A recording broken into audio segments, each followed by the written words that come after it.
أعوذ بالله من الشيطان الرجيم. بسم الله الرحمن الرحيم. السلام علیکم ورحمۃ اللہ وبرکاتہ۔ سورۃ الشورى آیت نمبر 19 سے 22۔ ان الحمد للہ والصلاة والسلام علی رسول اللہ اما بعد۔ اعوذ باللہ السمیع العلیم من الشیطان الرجیم من ہمزہ ونفخہ ونفثہ۔ اللہ لطیف بعبادہ یرزق من یشاء وہو القوی العزیز۔ من کان یرید حرث الآخرۃ نزد لہ فی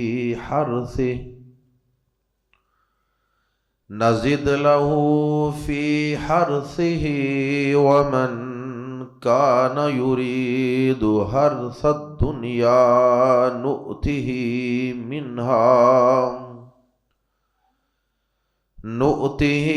منہا وما لہ فی الآخرۃ من نصیب۔ ام لہم شرکاء شرعوا لہم من الدین ما لم یأذن بہ اللہ ولولا کلمۃ الفصل لقضی بینہم وإن الظالمین لہم عذاب علیم۔ تری الظالمین مشفقین مما کسبوا وہو واقع بہم تری الظالمین مشفقین مما کسبوا وہو واقع بہم والذین آمنوا وعملوا الصالحات فی روضات الجنات لہم ما یشاءون عند ربہم ذالک هو الفضل الکبیر۔ گزشتہ آیت نمبر 18 میں ذکر تھا ان لوگوں کا جو قیامت کے دن پر ایمان نہیں رکھتے، اور وہ ایمان نہ رکھنے کی وجہ سے قیامت کے متعلق نبی پاک صلی اللہ علیہ وسلم سے بار بار یہ سوال کرتے ہیں کہ آپ اس قیامت کو جلدی لے آئیے۔ کبھی اس کے قائم ہونے کا وقت پوچھتے ہیں تاکہ اس کا مذاق اڑایا جا سکے، اور کبھی کہتے ہیں کہ آپ جس قیامت سے ہمیں ڈراتے ہیں نا، ہم اس سے ڈرنے والے نہیں ہیں، اسے جلدی لے آئیے۔ اور ساتھ ہی گزشتہ آیت میں یہ ذکر بھی تھا کہ کافر تو اس قیامت پہ نہ یقین رکھتے ہیں، نہ ڈرتے ہیں، اور نہ اس کی تیاری کرتے ہیں، جبکہ ایمان والوں کے متعلق فرمایا والذین آمنوا مشفقون منہا، ایمان والے اس قیامت کے دہاڑے سے ڈرتے کہ جب وہ دن آئے گا تو ہم اس دن میں اللہ کی گرفت میں نہ آ جائیں، کہیں جہنم کا ایندھن نہ بن جائیں، وہ ڈرتے لرزتے کانپتے رہتے۔ اللہ اکبر۔ اب اگلی آیات میں آج تلاوت کی گئی آیات، ان آیات میں اللہ رب العزت نے اگرچہ کئی ایک مضامین کا احاطہ فرمایا ہے، اپنی کچھ صفات کا بھی تذکرہ کیا، اپنے رازق ہونے کا اور اپنے بندوں پہ اپنے مہربان ہونے کا بھی تذکرہ کیا، اور کچھ لوگ جو شرک کرنے والے ہیں ان کے شرک کی ایک خاص جہت کا تذکرہ کیا، ایک خاص قسم کے شرک کا، اور اس کے ساتھ ساتھ اللہ پاک نے گزشتہ آیت نمبر 18 میں جن دو گروہوں کا ذکر تھا نا، ایک آخرت کا مذاق اڑانے والے اور اس سے بے خوف، اور ایک اس سے ڈرنے والے، اس کی تیاری میں لگے رہنے والے، اللہ پاک نے آیات زیر تفسیر میں ان دونوں گروہوں کی کچھ مزید تفصیل بیان کی ہے۔ دونوں کی دنیا میں کی گئی کوششوں میں فرق اور دونوں کا موازنہ، دونوں کی سوچ، دونوں کی لگن، دونوں کی محنت، اس کا کمپیریزن، اور پھر اللہ پاک نے یہ بھی بتایا کہ جب وہ قیامت قائم ہو جائے گی، جس کے لیے ایمان والے تیاری کرتے ہیں اور کافر تیاری نہیں کرتے، تو اس دن آپ دیکھیں گے کہ دنیا کے بالکل برعکس ہوگا۔ جو اس قیامت سے دنیا میں نہیں ڈرتے تھے، بے خوف تھے، وہ قیامت کے دن میدان محشر میں تھر تھر کانپ رہے ہوں گے،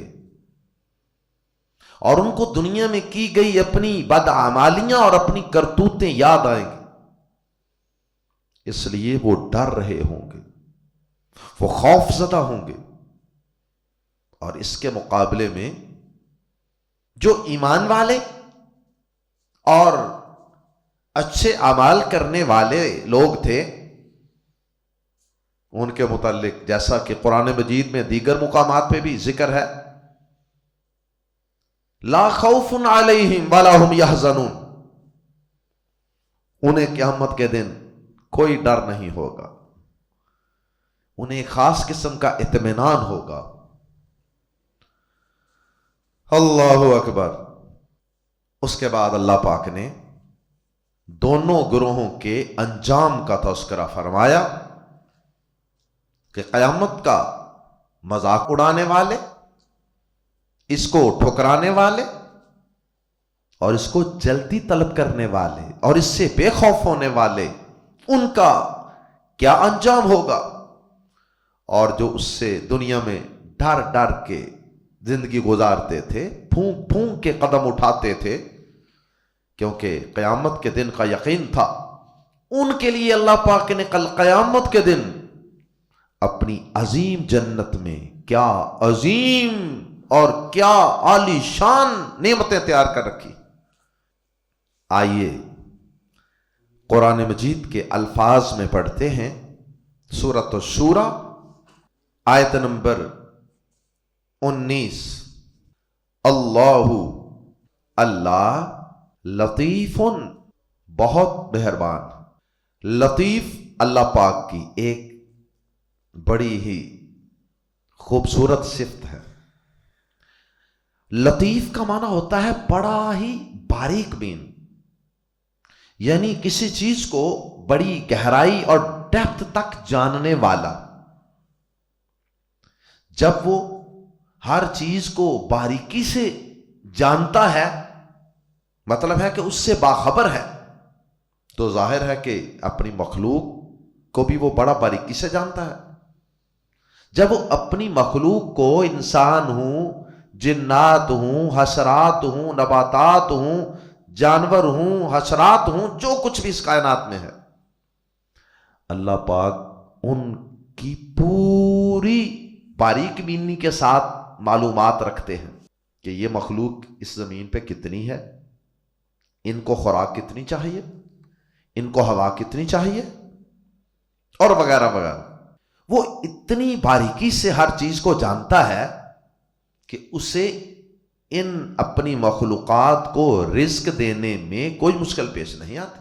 چند لوگوں کا کوئی فنکشن ہو تو ہم اندازہ لگاتے ہیں کہ ایک بندے کو اتنا گوشت لگا لیں، کیلکولیشن کرتے ہیں اندازے سے، اور پھر بھی یا کھانا بڑھ جاتا ہے یا کم ہو جاتا ہے، اور وہ اتنی بڑی کائنات میں رزق دے رہا ہے۔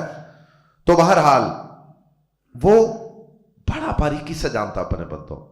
دوسرا یہ ہے کہ جب وہ اتنا باریکی سے جانتا ہے تو وہ اسی لحاظ سے پھر اپنے بندوں کی ضروریات سے بھی واقف ہے، ان کی کمزوریوں سے بھی واقف ہے۔ اس لیے لطیف کے لفظ میں یہ معنی بھی موجود ہے کہ پھر وہ اپنے بندوں پہ لطف و کرم کرنے والا ہے۔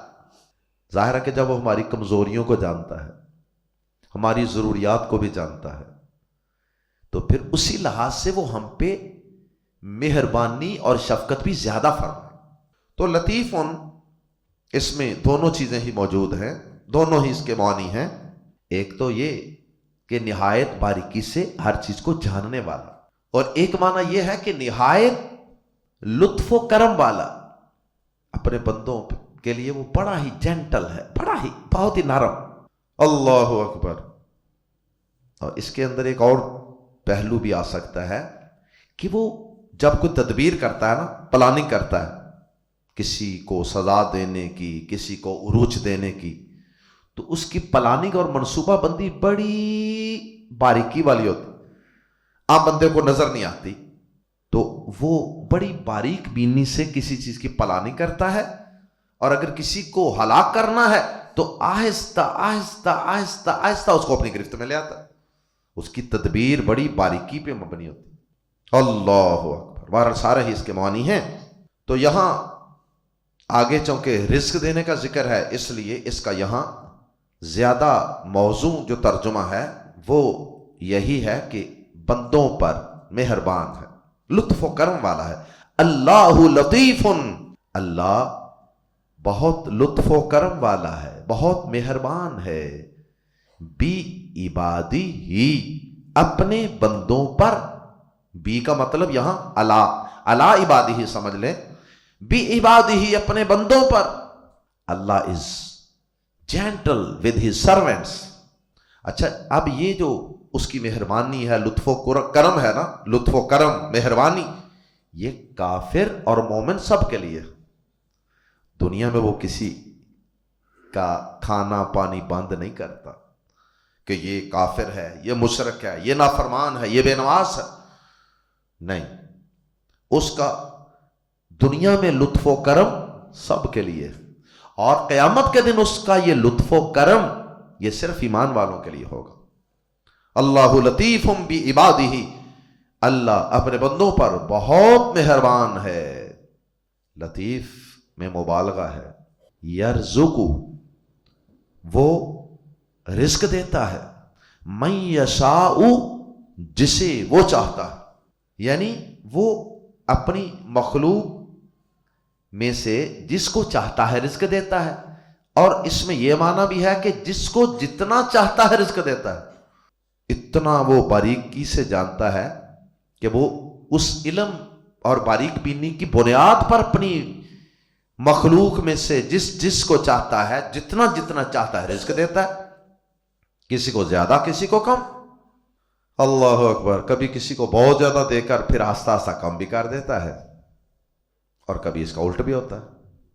اور ایک اس جملے کا یہ مطلب بھی ہے کہ اے انسانوں، تم اپنی روزی اور روٹی کی خاطر اپنے پیدا کرنے والے اس رب کی عبادت اور اس کی اطاعت اور فرما برداری کو فراموش کر دیتے ہو، جو رب اپنے بندوں پہ بڑا ہی لطف و کرم کرنے والا ہے، اور اسی لطف و کرم کی وجہ سے وہ اپنے بندوں اور اپنی تمام مخلوقات کو رزق دے رہا ہے، اور تم رازق کو چھوڑ کر رزق کے پیچھے بھاگ رہے ہو۔ آج لوگوں کی اکثریت دیکھ لیں، رزق کمانے کے چکر میں رازق اور خالق کو بھولی ہوئی ہے۔ نہ قرآن پڑھنے کے لیے وقت ہے، اور نہ قرآن پہ عمل کرنے کا وقت ہے، نہ اللہ کی عبادت کا وقت ہے، نہ لوگوں کو اللہ کے دین کی طرف دعوت دینے کا وقت ہے۔ اللہ لطیف بعبادہ یرزق من یشاء، اللہ اپنے بندوں پہ بہت مہربان ہے، رزق دیتا ہے جسے چاہتا۔ کسی کا رزق وہ چاہے تو بند بھی کر دیتا۔ یہ رزق کا تعلق انسان کی کلی محنت کے ساتھ نہیں ہے کہ انسان جتنی زیادہ محنت کرے گا اسے اتنا ہی رزق مل جائے گا، ایسا بھی نہیں ہے۔ بہرحال اس کے رزق کے کچھ اپنے قاعدے قانون ہیں۔ کئیوں کو وہ زیادہ جستجو کے بغیر بھی بہت رزق دے دیتا ہے۔ وَهُوَ الْقَوِيُّ، وَهُوَ کے بعد قوی کے ساتھ الف لام ہے، معرفہ ہے، خبر، اس لیے اس میں ہی کا معنی بھی پیدا ہو گیا۔ وَهُوَ الْقَوِيُّ، اور وہ ہی بہت قوت والا ہے۔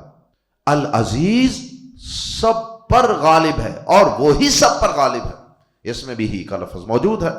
اللہ اکبر۔ مطلب کیا کہ یہاں ان دو صفات کو ذکر کرنے کا مقصد یہ معلوم ہوتا ہے کہ وہ اگر کسی کو بہت زیادہ وسیع رزق دینا چاہے تو ایسا نہیں ہے کہ کوئی اسے آگے بڑھ کر تو اس اللہ سے رزق کم کروا لے، اور ایسا بھی نہیں ہے کہ کوئی اللہ پاک کسی کو رزق کم دینا چاہتا ہے اور کوئی آگے بڑھ کر طاقت قوت کے بل بوتے پر اس رزق کو زیادہ کروا سکے۔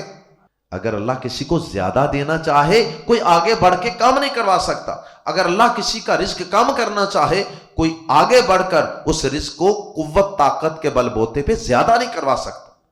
کیوں؟ اس لیے کہ وَهُوَ الْقَوِيُّ، اور وہی بہت قوت والا ہے۔ العزیز، سب پر غالب ہے۔ جب وہ بڑی قوتوں والا ہے اور سب پر غالب ہے تو پھر کس میں یہ ہمت اور طاقت ہے کہ وہ آگے بڑھ کے اللہ تعالیٰ کے رزق کے فیصلوں میں کوئی تبدیلی کروا سکے۔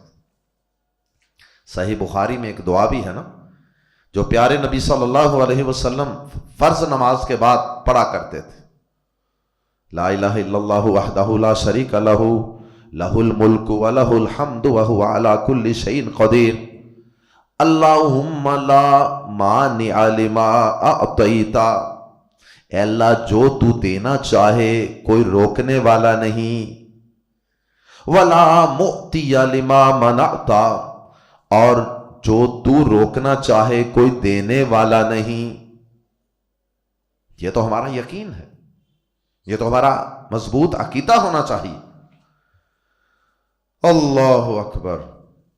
اس کے بعد اگلی آیت میں اللہ پاک نے فرمایا، ان دونوں گروہوں کا موازنہ کیا جو دوڑ لگاتے ہیں، محنت کرتے ہیں دنیا میں۔ ایک وہ گروہ ہے جو آخرت کا طلبگار ہے، آخرت کی کھیتی کا طلبگار ہے، آخرت کے ریوارڈ اور بدلے کا طلبگار ہے۔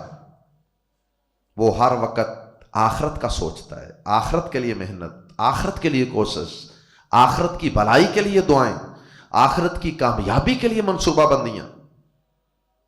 اور ایک وہ ہے جو ہر وقت دنیا میں باغ دوڑ دھوپ محنت کوشش کر رہا ہے تو صرف اور صرف دنیا کی چند روزہ زندگی کی خاطر، آخرت اس کا نہ مطلوب ہے نہ مقصود ہے، نہ وہ آخرت کے لیے سوچتا ہے نہ منصوبہ بندی کرتا ہے، نہ اس کے لیے محنت اور کوشش ہی کرتا۔ اللہ اکبر۔ اللہ پاک نے دنیا کی زندگی کو ایک کھیتی سے تشبیہ دی ہے یہاں کہ یہ دنیا کی زندگی ایک کھیتی ہے، 40 50 60 70 سالہ زندگی یہ کھیتی ہے۔ جس طرح ایک کسان زمین میں محنت کرتا ہے اور اس میں بیج بوتا ہے، اب جس طرح کا وہ بوئے گا اسی طرح کا کاشت کرے گا، اسی طرح کا کاٹے گا۔ کہتے ہیں نا جو انسان بوئے گا وہی کاٹے گا۔ اور یہ جو دنیا ہے نا، الدنیا مزرعۃ الآخرہ ہے، کہ دنیا آخرت کی کھیتی ہے، جو یہاں آپ بوئیں گے وہی کاٹیں گے قیامت کے دن جا کے۔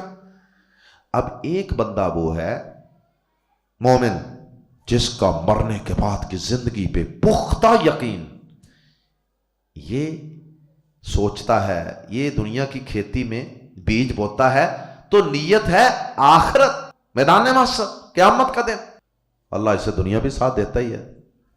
اور دوسرا ہے جو صرف اور صرف دنیا کے لیے ہی بیج بوتا، میں نے اس دنیا کے لیے جو محنت کرے گا، مقصد دنیا میں مکان بن جائے گا، دنیا میں پلازا بن جائے گا، دنیا میں کوٹھی بن جائے گی، دنیا میں سٹیٹس بن جائے گا، دنیا میں نعرے لگ جائیں گے، دنیا میں تصویر آ جائے گی، دنیا میں شہرت آ جائے گی، بس اس سے آگے سوچتا ہی نہیں۔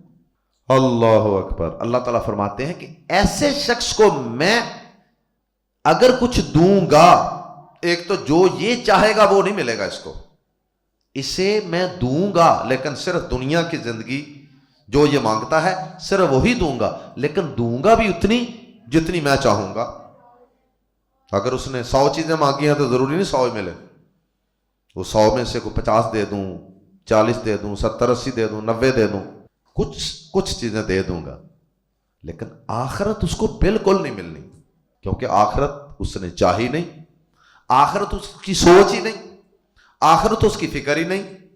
اور اس مضمون کی آیات قرآن مجید میں کئی مقامات میں، من کانا، جو کوئی ہے، یریدو، چاہتا، حرث الآخرہ، آخرت کی کھیتی، حرث کھیتی، من کانا یریدو حرث الآخرہ، جو کوئی چاہتا ہے آخرت کی کھیتی، اس کی ڈیزائرز کیا ہے؟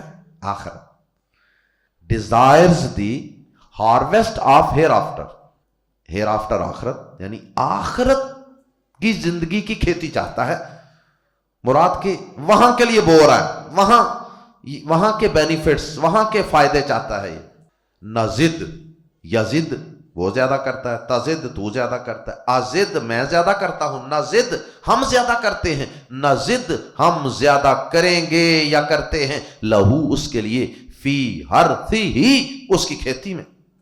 اللہ پاک فرماتے ہیں یہ جتنی کوشش کرتا ہے نا ہم آخرت کے لیے، ہم اس میں مزید اضافہ کر دیتے۔ اللہ اکبر۔ ایک تو یہ ہے کہ یہ اگر ایک نیکی کرتا ہے تو دوسری کی ہم توفیق دے دیتے، 2 کرتا ہے تو تیسری کی، 4 کرتا ہے تو ہم 8 کی توفیق دے دیتے ہیں۔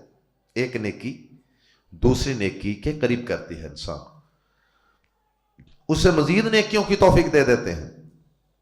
اور دوسرا اس کا مطلب یہ ہے کہ قیامت کے دن ہم اس کی ایک نیکی کا کم از کم 10 گنا بڑھا کر دیں گے، اور زیادہ سے زیادہ لاکھوں کروڑوں گنا بڑھا کر، ان گنت اور بے حد و حساب گنا بڑھا کر دیں گے۔ نزد لہو فی حرثہ، ہم اس کے لیے اس کی کھیتی میں اضافہ کریں گے، مزید اضافہ، مزید بڑھائیں گے۔ ومن کانا، اور جو کوئی ہے، یرید چاہتا، حرث الدنیا، دنیا کی کھیتی، اور جو کوئی دنیا کی کھیتی چاہتا ہے، نؤتی، ہم دیں گے، یؤتی، تؤتی، اوتی، نؤتی، نؤتی، ہم دیں گے ہی اسے، منہا، اس میں سے، ہم اسے دیں گے، منہا، اس میں سے کچھ، من تبعیض کے لیے بعض کا معنی دیتا ہے، تو ہم یہ نہیں کہا کہ ہم اسے دنیا دے دیں گے، نہیں، ہم اسے دنیا میں سے کچھ دیں گے۔ فرعون دیکھیں، ہر چیز ہے، اولاد کوئی نہیں، یہاں کئی بڑے بڑے پیر ہیں، لوگ ان کے پاس جاتے ہیں اپنی خواہشات اور اپنی تمنائیں، حاجات لے کے، اور خود بے اولاد۔ میں خود ذاتی طور پہ ایسے کئی اللہ کے بندوں کو جانتا ہوں، لوگوں کہ جن کے پاس لوگ جاتے ہیں لیکن ان کی اپنی اولاد نہیں۔ دنیا کی ہر چیز انسان کو نہیں ملتی، اللہ سے بھی انسان مانگے تو پھر بھی ہر چیز ملنا ضروری نہیں ہے۔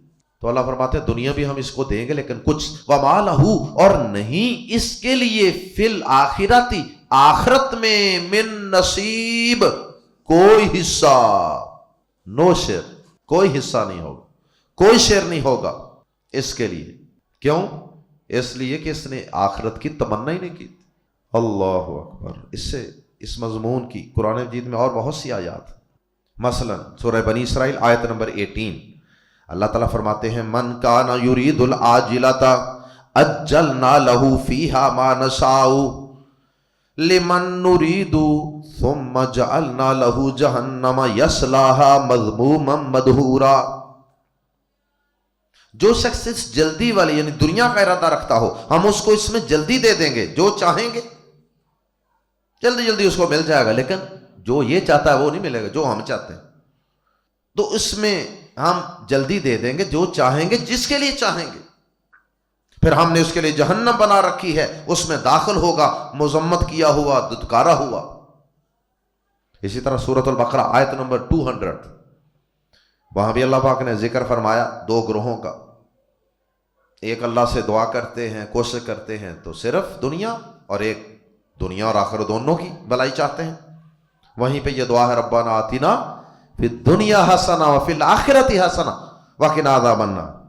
اور جو دوسرا گروہ ہے وہ یہ دعا نہیں مانگتا اللہ سے، بلکہ سورۃ البقرہ میں اللہ نے فرمایا فَمِنَ النَّاسِ مَن يَقُولُ رَبَّنَا آتِنَا فِي الدُّنْيَا وَمَا لَهُ فِي الْآخِرَةِ مِنْ خَلَاقٍ. اور لوگوں میں سے بعض وہ ہیں جو کہتے ہیں یا اللہ ہمیں دنیا میں عطا فرما، لیکن چونکہ صرف وہ دنیا مانگتے ہیں، آخرت میں ان کا کوئی حصہ نہیں. ام لہم شرکاء. درمیان میں اللہ پاک نے ابھی مزید ان دونوں گروہوں کا انجام تو آگے آئے گا، درمیان میں اللہ پاک نے ان کافروں مشرکوں کا ایک شرک بیان کیا.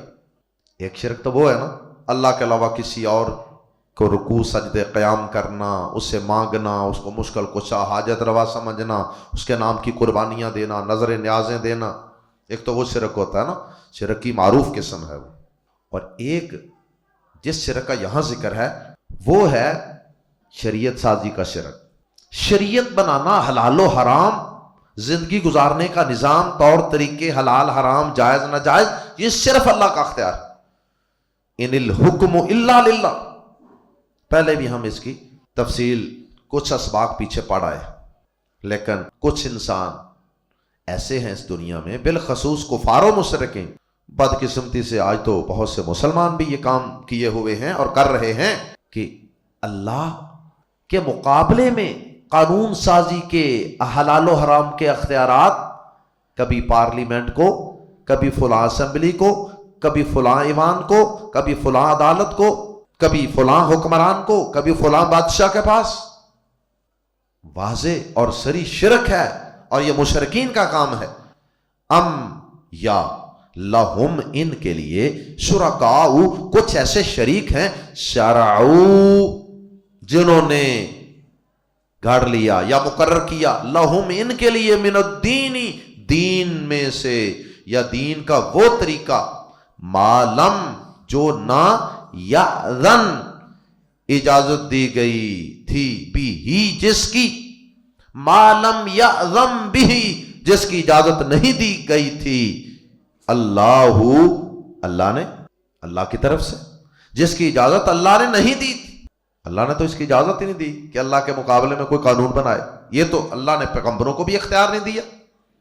انہوں نے اللہ کے مقابلے میں ایسے افراد یا ایسے ادارے یا ایسے ایوان بنا رکھے ہیں. ولولا کلمۃ الفصل، اور اگر نہ ہوتی بات، کلمہ بات، الفصلی فیصلہ شدہ، لمز برلا تو ضرور قضیہ فیصلہ کر دیا جاتا بینہم ان کے درمیان.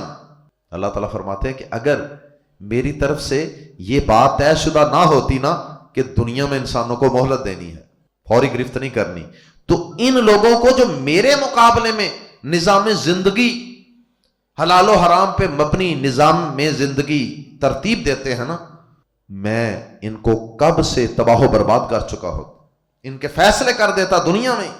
لیکن ایسا میں نے نہیں کیا کیونکہ میری یہ بات پہلے سے طے شدہ ہے کہ مہلت دینی ہے اور قیامت کے دن فیصلہ کرنا ہے.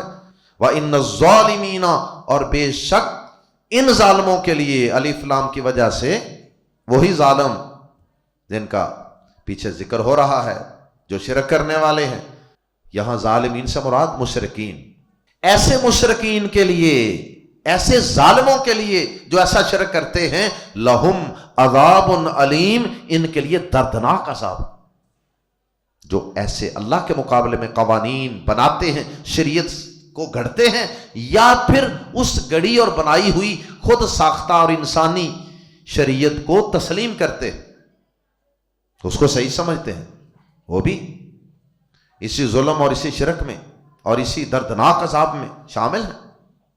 اللہم لا تجعلنا منہم، تر الظالمین، تو دیکھے گا ان ظالموں کو، ظالمین رانگ ڈوئرز، مشفقین، یہاں مراد مشرکین ہے جو شریعت سازی کرتے ہیں یا شریعت گڑی گئی شریعت کو مانتے ہیں۔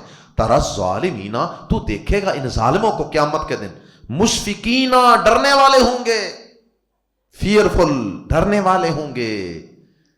وہ پچھلی آیت نمبر 18 سے موازنہ کریں، دنیا میں ڈرتے نہیں تھے بے خوف سے، قیامت سے کہتے تھے جلدی لاؤ۔ تر الظالمین، تو دیکھے گا ان ظالموں کو، مشفقین، ڈرنے والے ہوں گے، مما، اس سے جو کاسبو، انہوں نے کمایا، اس سے ڈرنے والے ہوں گے جو انہوں نے کمایا، یعنی اپنے جو کرتوت تھے نا دنیا میں، ان کرتوتوں کی وجہ سے ڈرنے والے ہوں گے۔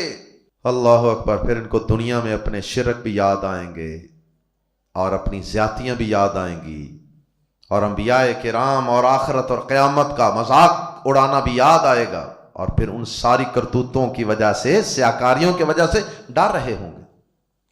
وَهُوَا، واؤ، حالانکہ، یا اس حال میں کہ ہوا وہ عذاب، واقعن، واقعہ ہو کر رہنے والا ہے، بِهِمْ، ان پر، جتنا مرضی ڈر لیں، یہ ڈریں یا نہ ڈریں، وہ عذاب ان پر آ کر ہے۔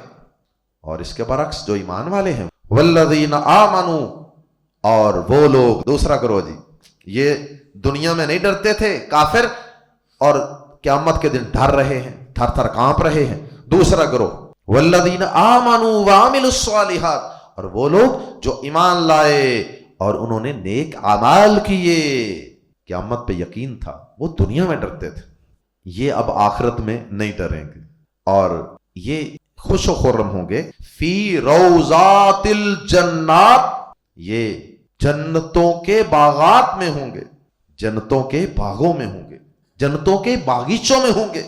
روضات روزہ کی جمع ہے، ایک روزہ تو ہوتا ہے نا جو ہم روزہ رکھتے ہیں، فاسٹنگ، یہ وہ زے سے ہوتا ہے، یہ زواد کے ساتھ روزہ۔ روزہ کا مطلب ہوتا ہے بڑا ہی سر سبز و شاداب، بڑا لس پس قسم کا چھوٹا سا باغیچہ، جس میں انسان جا کے بیٹھے تو اس کی طبیعت ہی خوش ہو جائے۔ اللہ اکبر، اسے روزہ کہتے ہیں، ایک ایسی لش ریجن۔ اگرچہ جنت کا معنی بھی باغ، گارڈن ہے، لیکن جنتوں کے اندر آگے پھر بعض مختلف جگہیں ہوں گی، ایریاز اسپیسیفائی ہوں گے جو بڑے ہی خوبصورت، موسٹ بیوٹیفل، لش ریجنز۔ تو اللہ تعالیٰ فرماتے ہیں، اور وہ لوگ جو ایمان لائے اور اعمال صالحہ کیے، فی روضات الجنات، وہ جنتوں کے باغات میں ہوں گے، جنت کے خوبصورت باغیچوں میں ہوں گے۔ یہ باغیچے اور یہ جنتیں یہ مختلف درجات کی ہوں گی، کسی کو ادنا درجے کی یہ جنت اور باغیچے ملیں گے، کسی کو درمیانے، کسی کو اعلیٰ، اور کسی کو سب سے اعلیٰ۔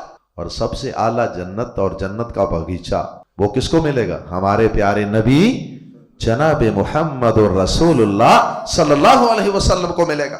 آئیے جنتوں اور ان روزوں کے متعلق تھوڑی سی تفصیل ایک حدیث میں آتی ہے، صحیح بخاری میں، اس حدیث کا مطالعہ کرتے، بڑی ایمان افروز حدیث۔ پیارے نبی صلی اللہ علیہ وسلم فرماتے ہیں کہ مجھے ایک رات خواب آیا، اور نبیوں کے خواب بھی وہی ہوتے ہیں۔ آپ کو خواب آیا جس میں دو فرشتے ہیں، اور وہ مجھے اپنے ساتھ لے کر چلتے ہیں، کہتے ہیں چلو جی ہمارے ساتھ، اور پھر وہ مجھے کچھ سیر کرواتے ہیں۔ پہلے جہنم کے عذابوں کی سیر کرواتے ہیں، اور پھر جنت کے باغیچوں کی سیر کرواتے ہیں۔ اللہ اکبر۔ کہتے ہیں کہ وہ کہنے لگے جی اور آگے چلیں، اور آگے چلیں، یہاں تک کہ نبی صلی اللہ علیہ وسلم فرماتے ہیں، صحیح بخاری کے الفاظ میں، کتاب الجنائز میں یہ حدیث ہے، آپ نے فرمایا کہ یہاں تک کہ فَانْطَلَقْنَا حَتَّى انتہینا الی روضۃ خضراء، روضہ کا لفظ ہے اس حدیث، یہاں تک کہ ہم ایک سرسبز و شاداب روضہ باغیچہ میں پہنچے جس میں ایک بہت بڑا درخت تھا، اور اس کا جو تنا تھا اس کی جڑ کے پاس ایک بزرگ ہیں اور ساتھ کچھ بچے کھیل رہے ہیں، بزرگ بیٹھے ہوئے ہیں۔ وہ دونوں فرشتے مجھے لے کر اس درخت کے اوپر چڑھ گئے۔ کہتے ہیں نبی صلی اللہ علیہ وسلم فرماتے ہیں کہ چڑھنے سے پہلے میں نے دو منظر دیکھے، ایک بزرگ اور ان کے ارد گرد بہت سے بچے، اور ایک اور میں نے دیکھا کہ ایک آدمی ہے وہ آگ کو پھونکے مار رہا ہے، آگ کو بھڑکا رہا ہے۔ پھر وہ مجھے کہتے ہیں درخت کے اوپر چڑھو، اوپر لے کر چڑھ گئے۔ اوپر گئے تو ایک ایسے گھر کے اندر لے کر گئے کہ جس سے خوبصورت گھر میں نے آج تک نہیں دیکھا۔ پیارے نبی صلی اللہ علیہ وسلم فرما رہے ہیں اس سے خوبصورت گھر میں نے آج تک نہیں دیکھا۔ اس میں کچھ بزرگ ہیں، کچھ جوان ہیں، کچھ عورتیں ہیں، کچھ بچے ہیں، یعنی سارے لوگ مکس ہیں۔ پھر وہ کہنے لگے جی اور اوپر چلیں، میں پھر ان کے ساتھ اور اوپر گیا۔ پھر وہ مجھے ایک اور گھر میں لے گئے جو پہلے سے بھی زیادہ خوبصورت۔ میں حیران رہ گیا کہ پہلے والا ہی بہت خوبصورت تھا، یہ اس سے بھی زیادہ خوبصورت۔ اس گھر میں کچھ بزرگ تھے اور کچھ جوان تھے۔ میں نے کہا، فرشتوں سے کہا کہ تم نے آج رات مجھے خوب گھمایا ہے، خوب سیر کروائی ہے، اب جو کچھ میں نے دیکھا ہے نا رستے میں مختلف مناظر، مجھے ذرا ان کی اب حقیقت بھی تو بتاؤ نا، وہ کیا کیا تھا؟ انہوں نے کہا ہاں ٹھیک ہے۔ پھر انہوں نے عذاب والے مناظر کی کچھ حقیقت بتائی۔